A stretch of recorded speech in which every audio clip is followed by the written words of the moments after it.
Aqui eu queria introduzir ela explicando um pouquinho do contexto histórico aqui do texto, antes da gente poder mergulhar no ensinamento dessa manhã. Vale lembrar que o profeta Zacarias ele foi levantado por Deus para profetizar num período pós-cativeiro babilônico. Para quem não sabe, o povo de Deus, o povo de Israel, ele foi levado cativo, né? Foi sequestrado e levado para a Babilônia. Por conta da sua rebeldia e da sua apostasia, eles ficaram lá 70 anos. Foram 70 anos vivendo debaixo do jugo da escravidão lá na Babilônia. 70 anos de um castigo, uma consequência ruim daquilo que eles mesmos rejeitaram, porque os profetas foram levantados antes do cativeiro babilônico para chamar eles para o arrependimento, para dizer, olha, não faça isso, olha, volte-se para Deus, olha, volte-se para o Senhor, volte-se para o Senhor. E a palavra de Deus mostra que eles não ouviram, eles rejeitaram, e por conta disso, aconteceu o quê? Eles foram levados para a Babilônia como presos, como prisioneiros. E lá ficaram por 70 anos. E agora passa o período dos 70 anos, um novo rei se levanta na Babilônia, e esse rei decide, então, permitir que a nação de Israel voltasse novamente para Israel, voltassem para a sua pátria novamente. Ele liberta aquele povo, fazia parte até de uma profecia bíblica, porque o próprio Deus disse que o povo ia ficar os 70 anos. Então agora, cumprido os 70 anos, cumprido o tempo da disciplina, eles voltam para novamente Jerusalém, voltam para a sua pátria, e eles voltam para começar um processo de reconstrução. E a reconstrução que eles tinham que fazer era no templo. Eles tinham que restaurar o templo de Deus novamente, a habitação do Senhor novamente. E para ler o profeta Zacarias, você tem que ler também o profeta Ageu, que é do ladinho. Então, quando você estiver lendo agora no estudo durante o mês, leia também Ageu, porque eles dois foram contemporâneos, eles dois profetizaram para o mesmo povo no mesmo período. Então, quando você lê o profeta Zacarias, você pode nem entender muito, porque tem muitas informações que são alegóricas, que tem, às vezes, até informação de difícil compreensão. Mas quando você lê o profeta Ageu, você entende exatamente o cenário que o povo se encontrava. Então, para quem não lembra, o profeta Ageu, ele vai encorajar o povo a reconstruir o templo, a restaurar o templo, porque o povo estava acomodado. O que estava acontecendo com o povo? Eles voltam do cativeiro babilônico, e a missão deles era dar prioridade para o reino de Deus, prioridade para o templo, mas aí a Bíblia fala que cada um começou a se preocupar com a sua própria casa, e aí eles começam a construir a casa, eles começam a caprichar na casa, no acabamento da casa, eles começam a valorizar as suas próprias coisas, e desprezam as coisas que eram para serem feitas, que era a restauração do templo. O profeta Zacarias, ele nasceu durante o cativeiro babilônico. Então, nesse período de 70 anos, Zacarias, ele pertencia a uma família de sacerdotes, e ele nasceu lá naquele contexto, e ele ainda é muito garoto. E quando eles voltam para Jerusalém, eles ficam 14 anos, eles começam a construir o templo, só que eles abandonam a obra no meio do caminho, e ainda fica, se eu não me engano, 14 anos lá, calado, ninguém fala nada, e de repente se levanta, então Ageu e Zacarias, e começa a profetizar, e começa a chamar o povo novamente, para voltar-se para Deus, e para reconstruir, para restaurar o templo. Amém? Então esse é o cenário mais ou menos que a gente vê aqui no livro do profeta Zacarias. E eu queria que você abrisse, por favor, Zacarias capítulo 1.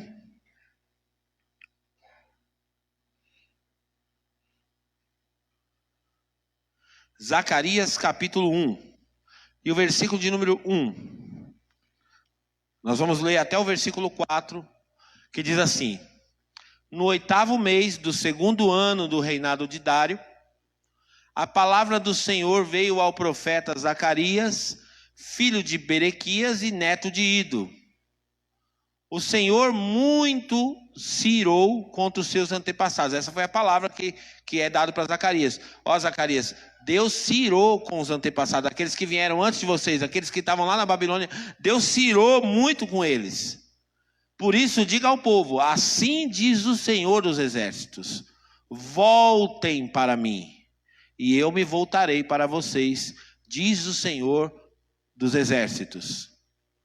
Não sejam como seus antepassados, aos quais os antigos profetas proclamaram: assim diz o Senhor dos Exércitos: deixe os seus caminhos e as suas más obras, mas eles não me ouviram e nem me deram atenção, declara o Senhor. Vamos orar. Pai, nessa manhã nós pedimos ao Senhor que a tua palavra possa fluir deste lugar, que ela possa produzir em nós, meu Pai, transformação, que nós possamos sair realmente daqui desafiados, encorajados a viver realmente uma vida que o Senhor espera que vivamos, Pai. No nome de Jesus, amém e graças a Deus.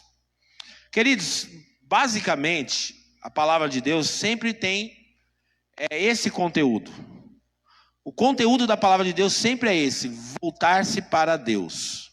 Sempre é um convite para a gente voltar para Deus. E por que a palavra de Deus sempre chama a gente para voltar para Deus? Porque a gente tem uma tendência muito grande de se afastar de Deus. Essa é uma tendência nossa. Por mais bom que Deus seja, por mais bênçãos que nós venhamos receber do Senhor, mas nós temos e insistimos ainda em nos afastar de Deus. Tem muitas pessoas que elas nem podem melhorar muito na vida. Até Deus tem um desejo de melhorar elas, mas elas nem podem melhorar muito, porque se elas melhorarem muito na vida terrena delas, elas se afastam de Deus. Então é preferível essa pessoa muitas vezes viver uma vida mais humilde e estar perto, buscando, glorificando, estando perto de Deus, do que ela se engrandecer demais e se afastar de Deus. Então tem gente que se perde facilmente porque Deus deu alguma coisa para ela. Essa é a nossa tendência, infelizmente. Então, como eu expliquei para vocês, o cenário aqui era o seguinte: o povo volta da Babilônia, o povo tem que reconstruir o templo. A Bíblia fala no livro de Esdras que eles ainda fazem os alicerces, eles começam o fundamento, a fundação do templo, mas depois eles abandonam, eles largam aquilo, deixam aquilo de lado e cada um vai cuidar da sua própria vida. Se você ler o livro de Ageu, você vai ver isso. Cada um vai começar a fazer os seus próprios ideais. A minha casa, meu carro, não sei o que, tudo. E cada um começa a viver a própria vida. E aí o Zacarias então agora vai se levantar para chamar o povo novamente para o propósito. Por isso que ele começa dizendo, o Senhor fala assim, ó, Deus se irou muito com o antepassado de vocês. Porque a história me parece que vai se repetir. Vocês ficaram 70 anos na Babilônia e não aprenderam. Gente, toda aprovação que a gente passa na vida, ela é pedagógica. Ela tem que ensinar coisas para a gente tem que aprender alguma coisa. Mas tem muitas pessoas que não aprendem, muitos de nós não aprendemos. Nós passamos apertados, sofremos naquela situação, mas não aprende com a situação que a gente está enfrentando. Então Deus está dizendo para o povo assim, ó, voltem-se para Deus. Porque Deus já ficou irado pelo mesmo motivo, porque vocês abandonaram a Deus. Vocês se apostataram dele, vocês se rebelaram contra ele, vocês desobedeceram a ele. E esse foi o motivo que vocês foram parar na Babilônia. Então eu estou chamando vocês, para vocês voltarem-se para Deus. E aí aqui eu encontro um princípio muito poderoso. Põe para mim, por favor, o versículo 2. Olha que princípio poderoso da palavra de Deus. Vamos entender um pouco, vamos tirar as purpurinas do Evangelho e vamos realmente mostrar o que é o Evangelho aqui hoje. Tirar um pouco da purpurina, porque de uns 15 anos para cá, ou até menos um pouco, a mensagem do Evangelho mudou muito.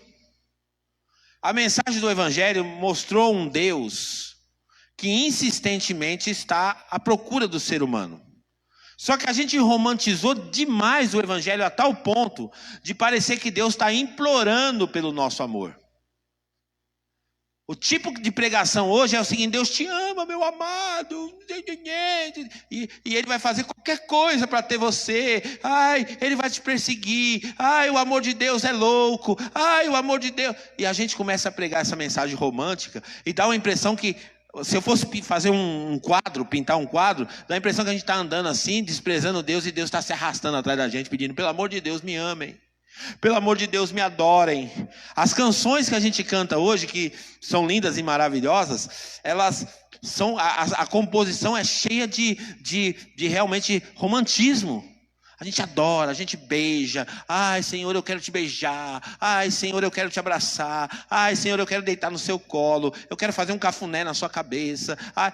Então a gente começa a realmente pregar, romantizar demais o evangelho e tirar a essência da mensagem. Então a gente olha um princípio aqui muito importante, gente. O versículo 3, desculpa, o 3. Olha só que interessante, ó. Por isso diga ao povo, Zacarias se levanta e diz para o povo uma coisa: assim diz o Senhor dos exércitos, voltem para mim, vírgula, e eu me voltarei para vocês. Isso é um princípio muito poderoso. Então você percebe que Deus é um Deus de aliança. Deus ele não tem que fazer tudo para ter a gente. Na verdade, funciona mais ou menos assim: se você se volta para Deus, Deus se volta para você. Se você rejeita a Deus, você é rejeitado também. Deus não tem que ficar implorando para a gente servir a Ele. Deus não precisa ficar implorando para a gente buscar Ele. Deus não precisa ficar se humilhando para nós, porque hoje parece que a mensagem é essa. Parece que Deus não vive sem a gente. Eu já vi pregador falar isso: Deus não vive sem você. Não, Deus é Deus, sem eu, sem você, meu irmão. É nós que não somos nada sem Ele. Então, a gente precisa voltar de novo à essência.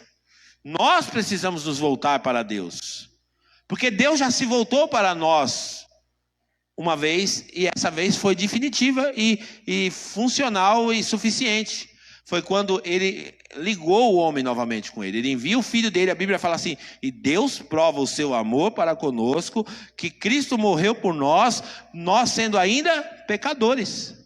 Então Deus já fez a parte dele. Deus já se voltou para nós.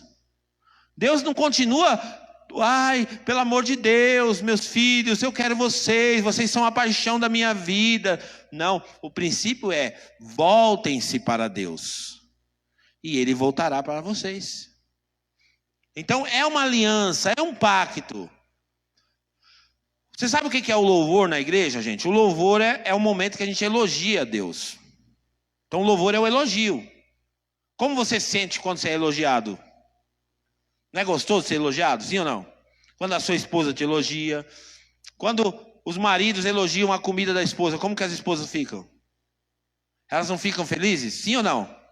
Ficam, porque o elogio, ele é gostoso. Então o louvor para Deus é um elogio, e a gente fica aqui elogiando a Deus.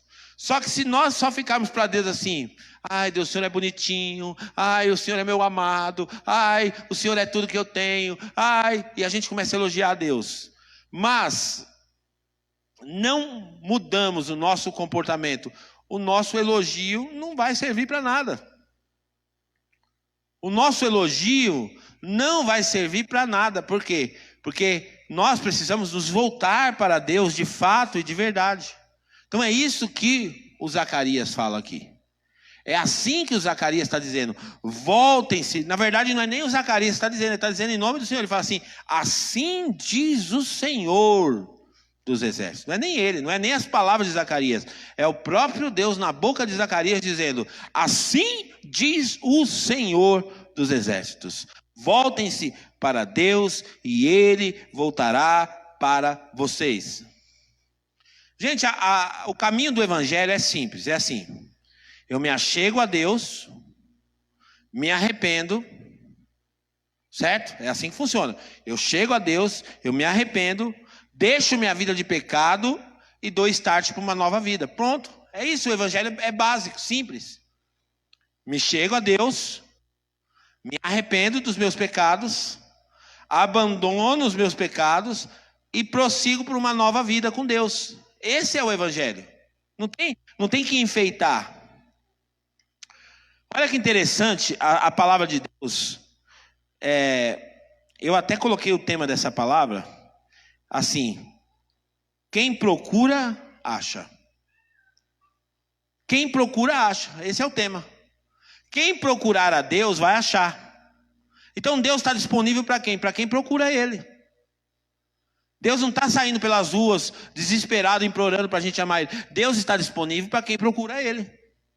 Se a gente se volta para Deus, se a gente busca a Deus, se a gente inclina o nosso coração a buscar a Deus, Ele se volta para nós, gente. Não tem mais o que enfeitar. Essa basicamente é isso. Esse é o básico da vida cristã. Olha que interessante. Tiago capítulo 4, versículo 6. Põe para mim, por favor, Samuel, ou Guilherme também. 4, 6. Diz assim, ó: mas ele concede graça maior. Por isso diz a Escritura: Deus se opõe aos orgulhosos, mas concede graça aos humildes. Continua. Portanto, submetam-se a Deus, resistam ao diabo e ele fugirá de vocês. Aproximem-se de Deus. Olha o princípio se repetindo aqui, ó. Aproximem-se de Deus e ele se aproximará de vocês. Aproximem-se de Deus e ele se aproxima de vocês. Não é o contrário. Nós nos aproximamos de Deus e Deus se aproxima de nós. Aproxima-se de Deus. Agora, é interessante, volta lá em Zacarias e depois vamos voltar em Tiago de novo, porque olha que conexão interessante. Porque ele fala assim, ó: voltem para mim e eu me voltarei para vocês, diz o Senhor dos Exércitos. O 4, versículo 4. Não sejam como os seus antepassados. Ou seja, Deus já estava dizendo assim: eu já tive problema lá atrás com seus pais, com seus avós, que tiveram um comportamento totalmente equivocado. Porque os pais de vocês, os avós de vocês, receberam o mesmo convite de vocês para voltarem para Deus. Só que eles não deram atenção. E ele fala assim, ó: não sejam como seus antepassados, aos quais os antigos profetas proclamaram. Porque se levantou os profetas antes, aqueles que profetizaram antes do cativeiro babilônico. Profetizaram falando a mesma coisa. Olha, voltem-se para Deus. Olha, voltem-se para Deus. Você sabia que o povo não precisava ter ido para o cativeiro? Tem gente que pensa assim: não, eu estou passando por isso porque eu tinha que passar, porque Deus já tinha planejado para mim isso na minha vida. E era plano de Deus. Eu estou enfrentando essa situação na minha vida porque era o plano de Deus. Não. Tem situações que podem ser revertidas. Você lembra do povo de Deus, ou melhor dizendo, o povo de Nínive, quando Jonas profetiza? O que Deus falou que ia fazer com aquela nação? Deus falou que ia matar eles. Deus falou que eles iam morrer, que a cidade ia ser destruída. Mas o que o povo fez? O povo buscou a Deus. E o que Deus fala para Jonas? Jonas, não vou mais destruir não. Porque podem ser mudados os cativeiros na medida que a gente busca a Deus. Na medida que a gente se inclina para Deus, os nossos cativeiros podem ser mudados. Então, quando Deus começa a usar os profetas, os antepassados, os profetas antigos, para dizer para o povo voltar-se para Deus, se o povo tivesse se voltado para Deus, eles não precisavam ter ido para o cativeiro babilônico. Eles não precisavam ter enfrentado a Babilônia. Por quê? Porque eles iam se arrepender, iam mudar os caminhos deles, iam mudar a atitude do coração deles. E olha só qual que era o conteúdo da mensagem. Assim diz o Senhor dos Exércitos: deixem os seus maus caminhos e as suas más obras. Mas eles não me ouviram e nem me deram atenção, declara o Senhor. Gente, quando Deus quer fazer a vontade dele, não quer dizer que Deus é assim, ó. Ah, mas por que Deus quer que seja a vontade dele e não a minha? Não quer dizer que Deus é um homem, um senhor sentado num trono e dizendo assim: é a minha vontade que tem que prevalecer por pura vaidade. Não. Quando Deus fala da vontade dele, está muito mais ligado ao nosso bem. Por isso que ele fala assim, eu é que sei os pensamentos que eu tenho a respeito de vocês. É pensamentos de paz e não de mal, para vos dar o... Então, o plano de Deus para a nossa vida, a vontade de Deus para a nossa vida é boa, perfeita e agradável. Então não é porque Deus quer que a vontade dele prevaleça a todo custo, é para o nosso próprio bem. Então quando esse povo aqui não dá atenção para a palavra de Deus, quando esse povo aqui não ouve o que Deus está falando, ele está falando, eles não me deram atenção. Eles não me deram atenção. Eles vão parar no cativeiro babilônico. Eles ficam 70 anos sofrendo, sem precisão, sem necessidade. Volta para Tiago. Então olha só o paralelo de Tiago, que ele fala assim, Tiago capítulo 4, versículos 8 agora. Aproxime-se de Deus, e Ele se aproximará de vocês. Aí tem uma condição. Pecadores, limpem as mãos. Limpe as mãos, e vocês que têm a mente dividida, purifiquem o coração. Porque é isso, eu me aproximo de Deus, não para me ficar do jeito que eu estou. A proposta, eu me aproximo de Deus para rever os meus maus caminhos e pedir a Deus, e claro, e tem a minha participação, para que eu possa realmente endireitar os meus caminhos, para endireitar as minhas veredas. Continuando. Entristeçam-se, lamentem e chorem, troque o riso por lamento e a alegria por tristeza.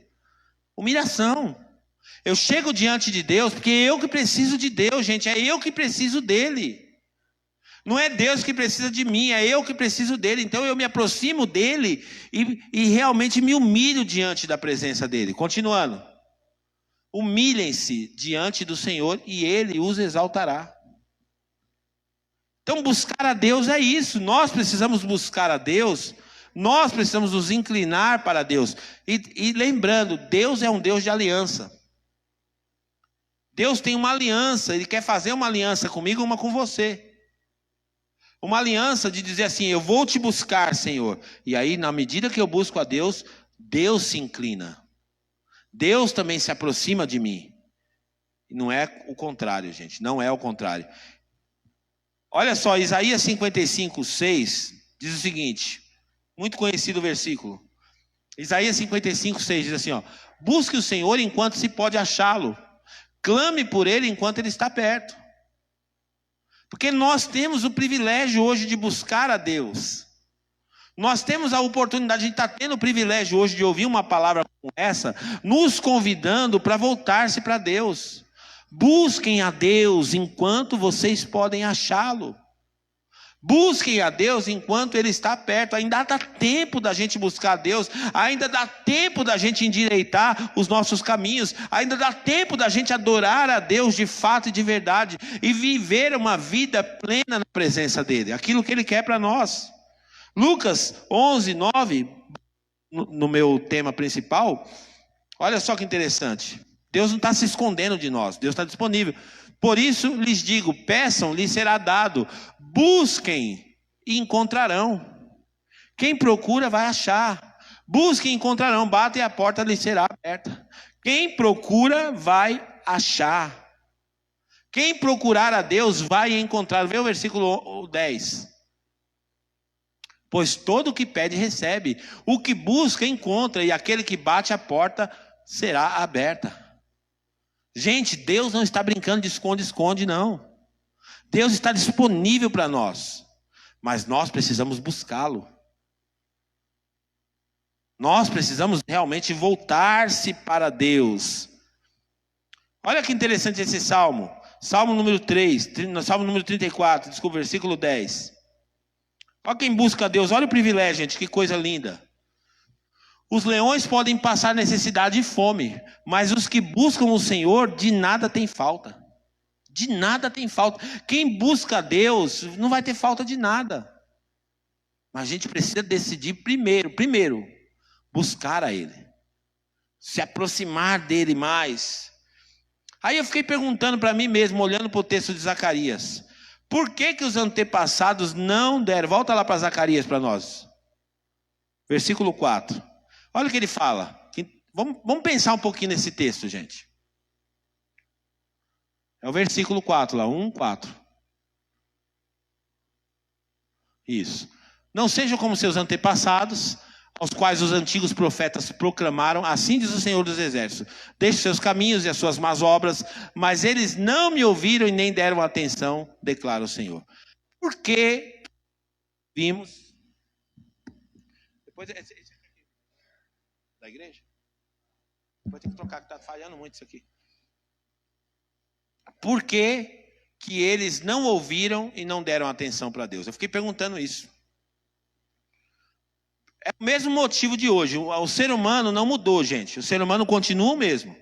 Não adianta a gente olhar para esse povo da Bíblia e falar: puxa, esse povo era terrível, olha como é que esse povo era. A gente é igualzinho. A gente não mudou nada, a gente é exatamente igual. A gente reclama quando tem maná todo dia. Igualzinho. E a pergunta é: por que que eles não ouviram a Deus e por que que eles não deram atenção para Deus? Pelo mesmo motivo que nós fazemos.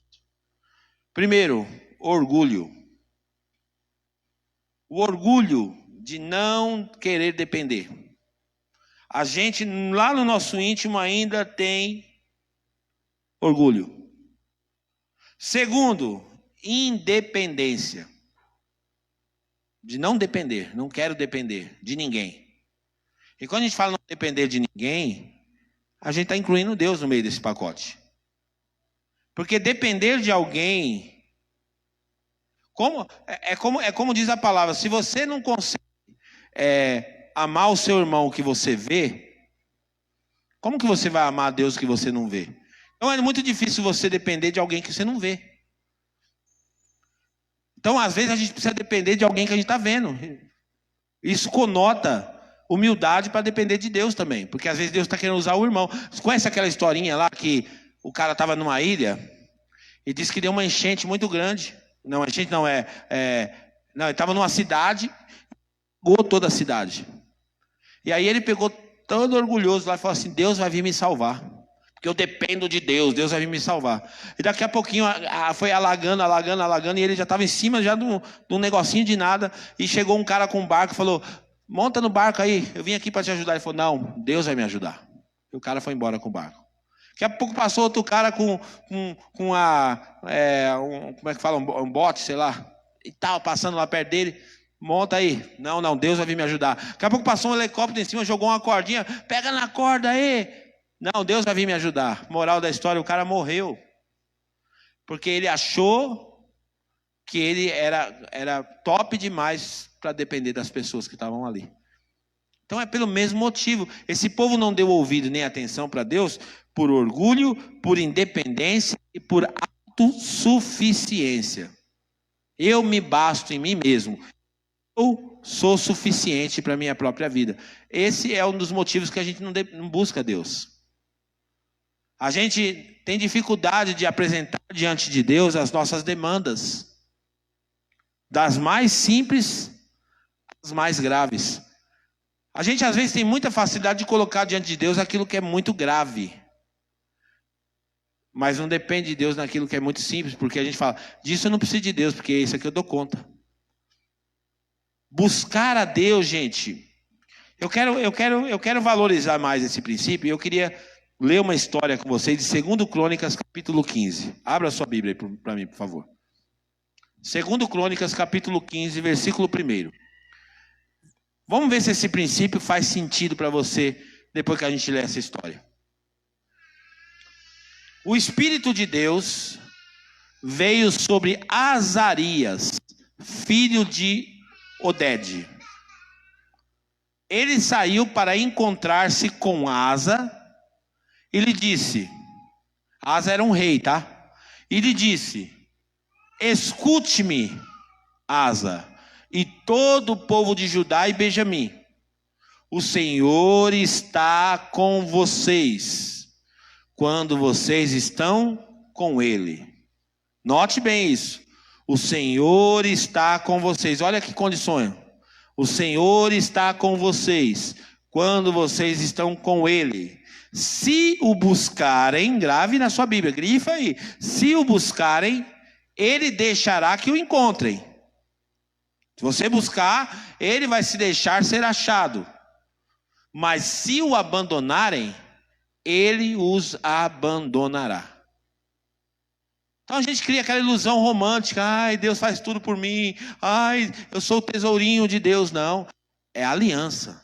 Se você busca Deus, ele vai fazer de tudo para você achar ele. Ele vai facilitar o caminho. Você está achando que Deus está escondido lá no alto da colina? Não sei não. Deus, ele quer ser achado de nós. Deus quer que você ache ele. Deus não está longe. Deus está perto da gente. Basta a gente realmente se posicionar e a gente vai encontrar. Porque quem procura vai achar. Porém, se nós abandonarmos a Deus, ele vai nos abandonar. Continuando. Durante muito tempo, Israel esteve sem o verdadeiro Deus, sem sacerdote para ensiná-lo e sem a lei. Por que eles ficaram tanto tempo sem o verdadeiro Deus? Orgulho, autossuficiência e independência. Orgulho, autossuficiência e independência. E isso vai afastar. Essa é a coisa que mais afasta o homem de Deus. Está achando que é o carnaval? Não é nada disso. O que mais afasta o homem de Deus é orgulho, autossuficiência e independência. Isso afasta, leva o homem para longe de Deus. Então, o povo ficou muito tempo assim vivendo essa vida. E não é porque Deus escondido deles.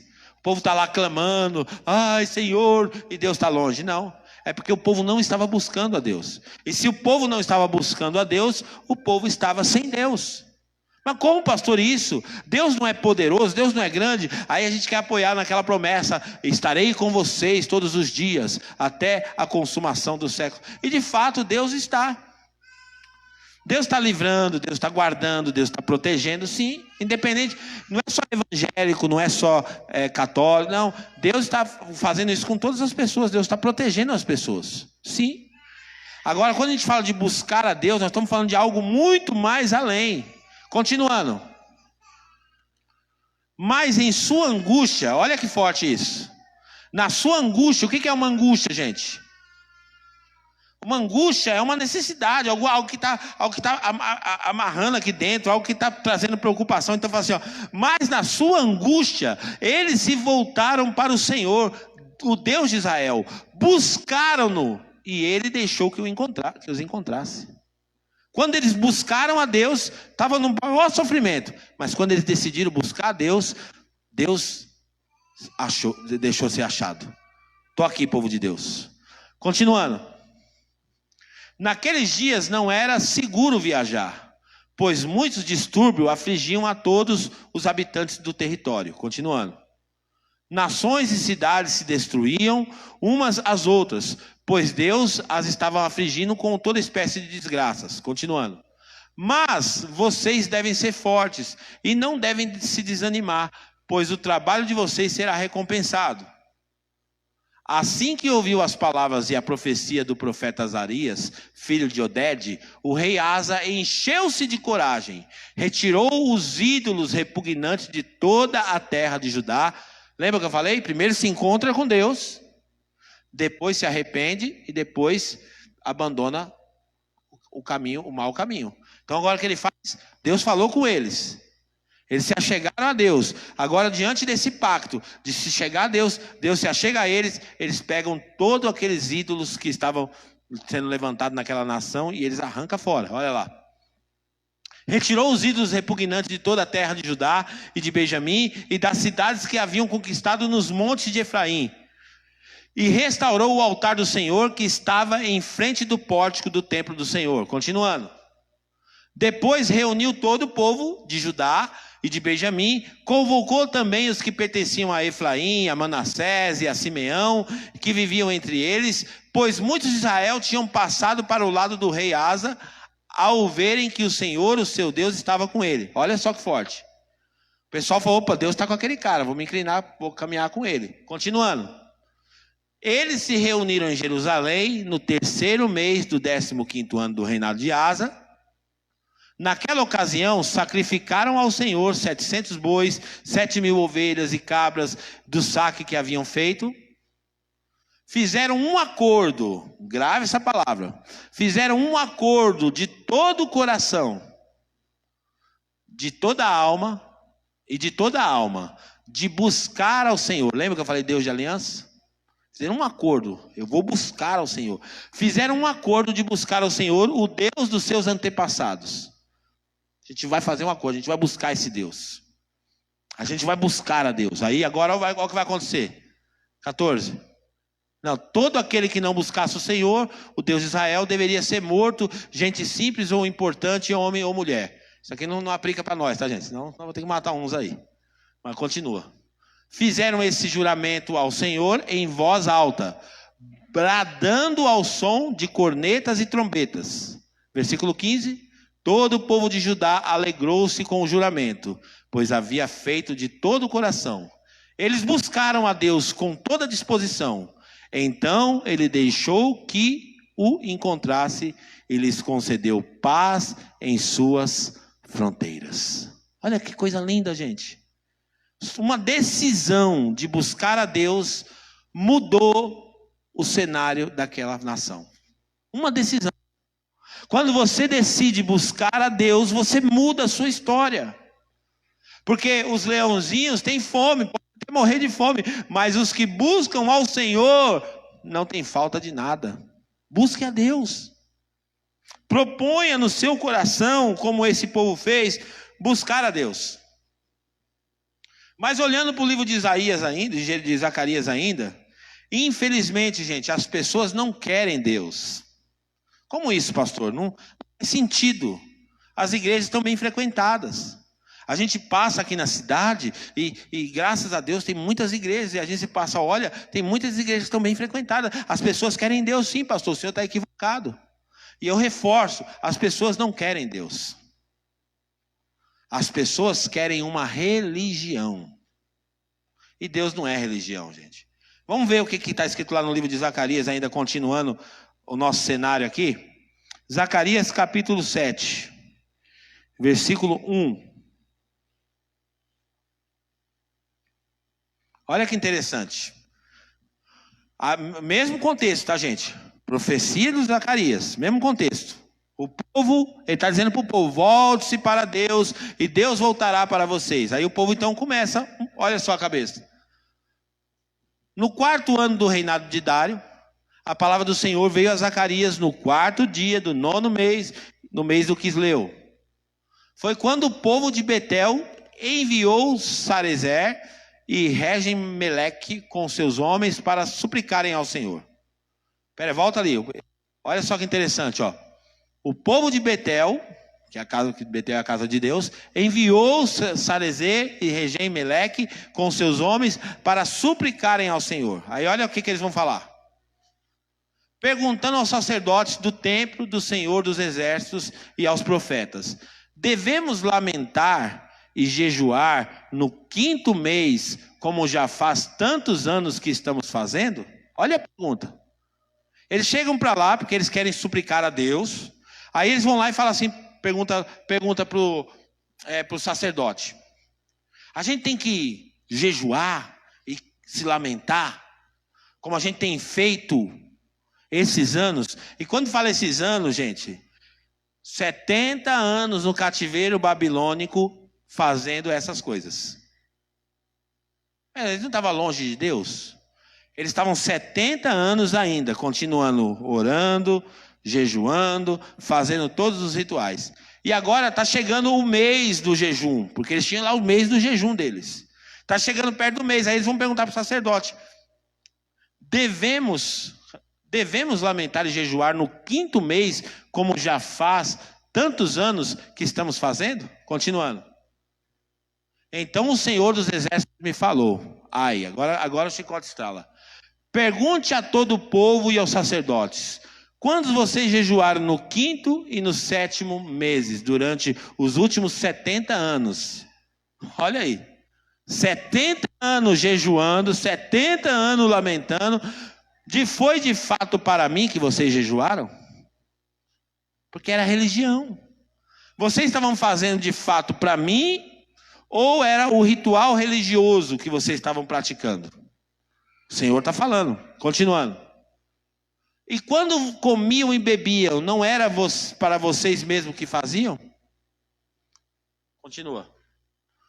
Não são essas as palavras do Senhor proclamadas pelos antigos profetas, quando Jerusalém e as cidades ao seu redor estavam em paz e prosperavam, e o Negueb e a Cefela eram habitados? Continua. E a palavra do Senhor veio novamente a Zacarias. Assim diz o Senhor dos Exércitos: administrem a verdadeira justiça. Olha o que Deus está dizendo para eles. Administrem a verdadeira justiça, mostrem misericórdia e compaixão um para com os outros. Não oprimam a viúva e o órfão, nem o estrangeiro e o necessitado, nem tramem maldades uns contra os outros. Mas eles se recusaram a dar atenção. Teimosamente viraram as costas e taparam os ouvidos. Porque o povo não quer Deus, o povo quer religião. Vai ter a vigília, vai ter o fogo por ó. Eu quero rodar na vigília. Eu quero sapatear, eu quero imitar o aviãozinho. É isso que a gente quer. A gente quer vir aqui para sentir o poder de Deus.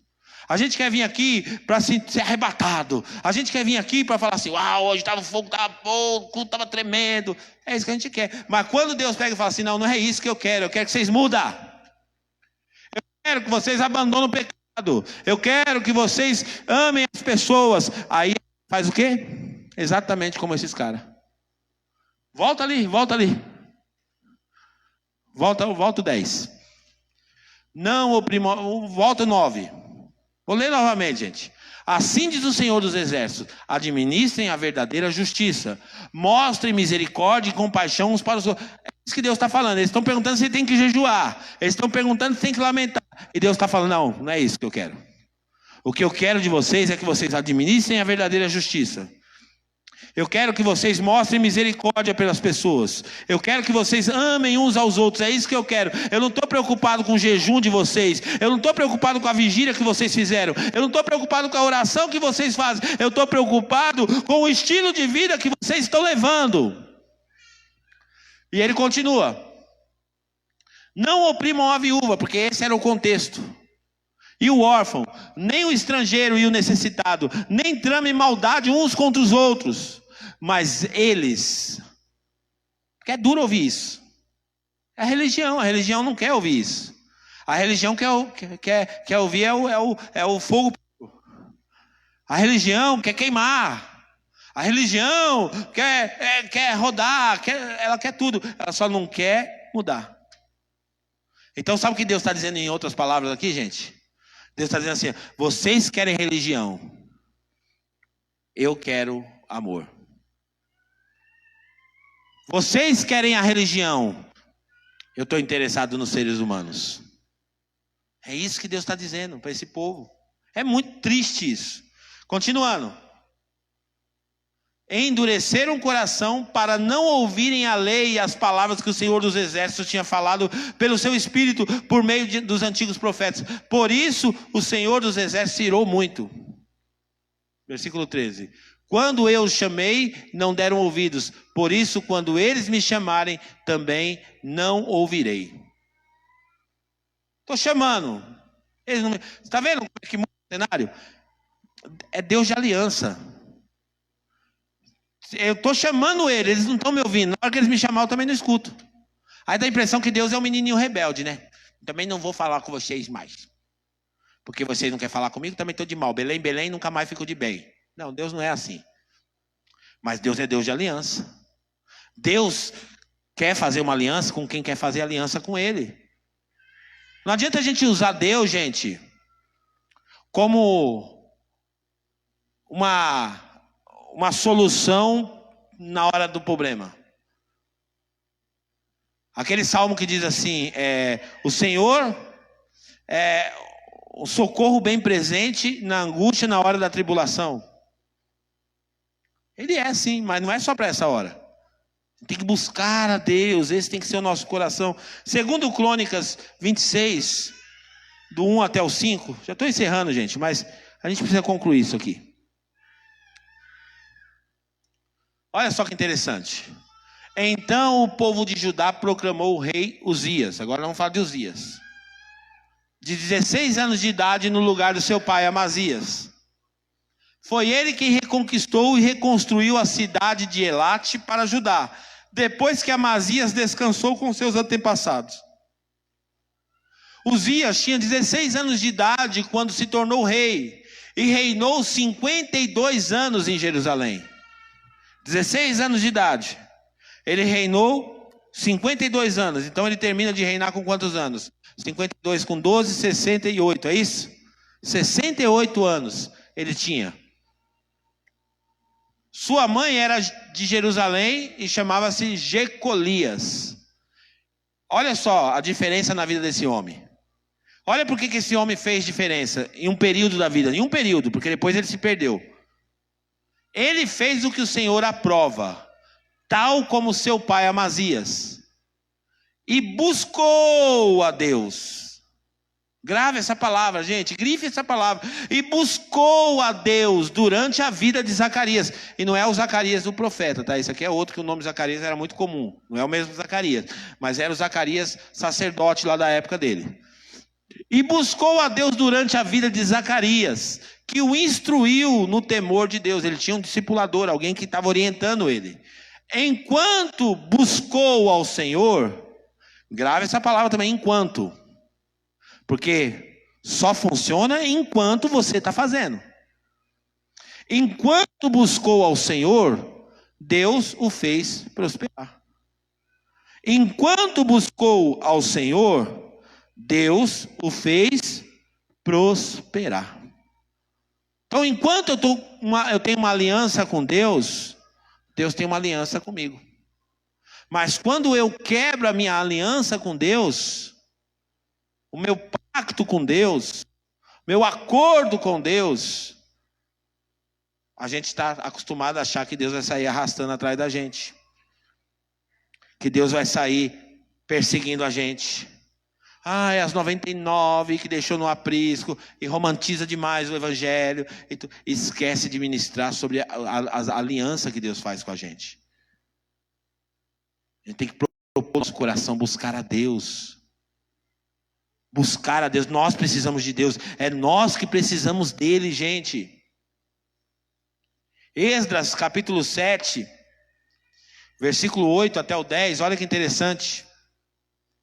Mesma coisa, ó. Esdras chegou em Jerusalém no 5º mês do 7º ano desse reinado. No dia 1º do 1º mês, ele saiu da Babilônia, porque também era outro profeta pós-exílio, e chegou a Jerusalém. No 1º dia do 5º mês, porquanto a boa mão de Deus estava sobre ele. Por que a mão de Deus estava sobre ele? Por que a mão de Deus está sobre alguém? Aí ele vai continuar. Pois Esdras tinha decidido, uma decisão. Ele tinha decidido dedicar-se a estudar a lei do Senhor e a praticá-la e a ensinar os seus decretos e mandamentos aos israelitas. É por isso que a mão de Deus estava com ele, porque ele decidiu, não é obra do acaso. Não é uma obra do acaso. A mão de Deus estava com ele, porque ele decidiu buscar a Deus. Ele decidiu se inclinar para a palavra de Deus. Ao contrário de Saul. 1 Crônicas capítulo 10, versículo 13. Saul tinha tudo para dar certo. Porque Saul, ele foi o primeiro rei de Israel. 1 Crônicas capítulo 10, versículo 13. Ó. Saul morreu porque foi infiel ao Senhor. Não guardou a palavra do Senhor e chegou a consultar uma médium em busca de orientação. É a mesma coisa do crente pedir para a cigana ler a mão dele. Sabia que tem crente que ele... Na igreja parece que ele está atrás dessas coisas, que ele está atrás da revelação, do futuro dele. E Saul faz o quê? Saul tinha tudo para dar certo. Ele tinha tudo para ser um bom rei. Mas ele cometeu um erro, ele foi infiel a Deus. Ele não buscou a Deus, ele preferiu buscar em outras fontes. Ele preferiu buscar em outros lugares. Ele preferiu buscar em outras fontes. E olha o que vai acontecer. Em vez de consultar o Senhor, por isso o Senhor o entregou à morte e deu o reino a Davi, filho de Jessé. O que eu aprendo aqui? Que quando eu não busco a Deus, eu perco aquilo que era para ser meu. Quando eu não busco a Deus, eu perco benefícios que Deus tinha para a minha vida, que não vão acontecer por acaso. É o resultado de buscar a Deus. E a pergunta que não quer calar é o seguinte: como buscar a Deus? O que é buscar a Deus? Pastor, como eu faço para buscar a Deus? E eu vou falar rapidinho para encerrar. 3 coisas que eu estou chamando da trilogia da busca de Deus. Uma coleção de 3 coisas que você faz para buscar a Deus. Primeira coisa que você faz para buscar a Deus é buscar a Deus na sua oração. Essa é uma forma de buscar a Deus. Você vai dobrar o teu joelho e você vai falar com Deus. Você vai buscar Ele. Senhor, eu estou aqui te buscando. E a tua palavra diz que o Senhor ia deixar eu encontrar o Senhor. Então eu estou aqui te buscando na minha oração. Salmo 34, versículo 4 diz assim, busquei ao Senhor e Ele me respondeu. Livrou-me de todos os meus temores. Salmo 34, 4. Eu busquei a Deus e Ele me respondeu. Então eu vou lá e me inclino. Porque isso é humilhação. É uma humilhação. Eu vou buscar a Deus, eu vou me inclinar diante de Deus, eu vou me ajoelhar para Ele, eu vou me humilhar diante de Deus. Pedro ensina: humilhai-vos, pois, debaixo da potente mão de Deus, e no tempo oportuno Ele vos exaltará. Então eu me humilho, eu busco a Deus em oração, eu dobro o meu joelho, eu me inclino a buscar a Deus. É a minha primeira forma de buscar a Deus, em oração. A segunda forma de buscar a Deus é na palavra. Porque a palavra de Deus, ela tem todo o conteúdo para a minha condução de vida. Então é a palavra. Saul, o que ele fez? Ele tinha oportunidade, o que ele faz? Ele decide buscar uma médium. Ele decide buscar um feiticeiro para falar para ele: a Bíblia é suficiente para mim. A Bíblia tem todas as orientações que eu preciso para a minha vida, para me viver a plenitude de Deus nessa terra. Lâmpada para os meus pés é a tua palavra, e luz para o meu caminho. Salmo 119, versículo 105. Lâmpada para o meu pé. Então eu vou buscar na palavra. Primeiro na oração. Também na palavra agora. Porque eu vou conhecendo a palavra. Na medida que eu vou me relacionando com a palavra, eu vou recebendo orientações de Deus sobre várias áreas da minha vida. Sobre dinheiro, sobre casamento, sobre educação de filhos. Tudo está na palavra. Eu estava olhando ali o Samuel hoje de manhã, acordei pensando, meu filho Samuel, menino de ouro. E o Samuel hoje tem vontade das coisas de Deus. Ele tem uma disciplina. Ele vem thirst, ele vai para a cela. E não é forçado não, pensa que eu fico lá obrigando a ir. Às vezes até brinco, ele fala: hoje você não vai. Não, hoje eu vou. Porque... Agora, sabe o que eu vou te explicar? E não é vanglória não. Isso não é mérito dele. Isso teve uma construção. Eu e a minha esposa junto. Fomos construindo isso na vida dele. Aí você fala: como, pastor, você pode afirmar isso? Porque a Bíblia fala: ensina a criança no caminho que ela deve andar, e quando ela crescer ela não vai se desviar dele. Então nós começamos a mostrar para o Samuel, desde pequeno, que Deus é uma prioridade. Não negociamos nem um momento buscar a Deus. Porque quando a gente fala da palavra, vir no culto é buscar a Deus, gente. Quando você acorda de manhã ou vem no culto da noite, você está vindo buscar a Deus. Porque aqui você vai orar, aqui vai ter a palavra para você ouvir. Você vai ouvir a palavra de Deus, então você está buscando a Deus. No culto é um lugar para buscar a Deus também. Nessa reunião que a gente faz aqui. Agora, tá aí, ó, um monte de criança pequena. Os pais têm aqui um monte. Ensina eles. Não é só trazer na igreja. Lá em Deuteronômio fala, ó, ensina, fala quando acordar, fala quando levantar. Vai inculcando na cabeça deles.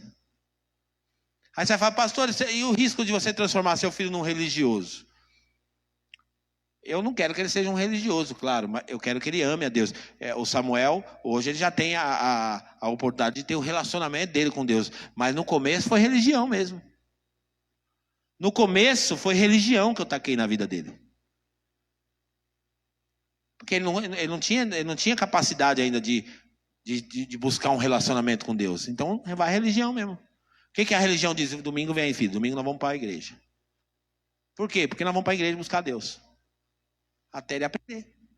Hoje, é uma necessidade dele. Hoje é ele que quer vir. Não é mais eu que tenho que ficar implorando para vir. Eu nunca tive, né? Mas estou dando exemplo. E terceiro e último. Conselho. Quem não pede conselho é arrogante. Quem não pede conselho é prepotente. Quem não pede conselho é autossuficiente. Eu já busquei. Tem coisa que Deus vai te responder quando você orar. Tem coisa que Deus vai te responder quando você ler a sua Bíblia. E tem coisa que Deus vai te responder só quando você pedir conselho. Pastor, mas já orei. Pastor, mas já jejuei. Pastor, mas eu já li a Bíblia. Mas você não tem humildade para pedir conselho. E a resposta do que você precisa está num conselho. A Bíblia fala que na multidão de conselhos há sabedoria. Busque conselho na palavra de Deus, com os sacerdotes, com os seus líderes. Não seja arrogante. Sai fazendo as coisas. Sai tomando decisão. Compra, vende. E sai fazendo. E não busca orientação. Não busca orientação. Não é para controlar a sua vida, não é para saber o que você está comprando. Ninguém vai te dar um conselho aqui para dizer assim, não, você está proibido de comprar, não. Mas quando você compartilha, sabe o que vai acontecer? Você vai encontrar a Deus. Olha o que diz a palavra. Porque os lábios do sacerdote devem guardar o conhecimento. Da sua boca devem os homens buscar a lei. Porque ele é o mensageiro do Senhor dos Exércitos. Malaquias 2:7. Buscar a Deus, gente, implica isso. Buscar a Deus implica em oração, implica em conhecer a palavra de Deus e implica em buscar conselho. Vamos ficar de pé nessa manhã.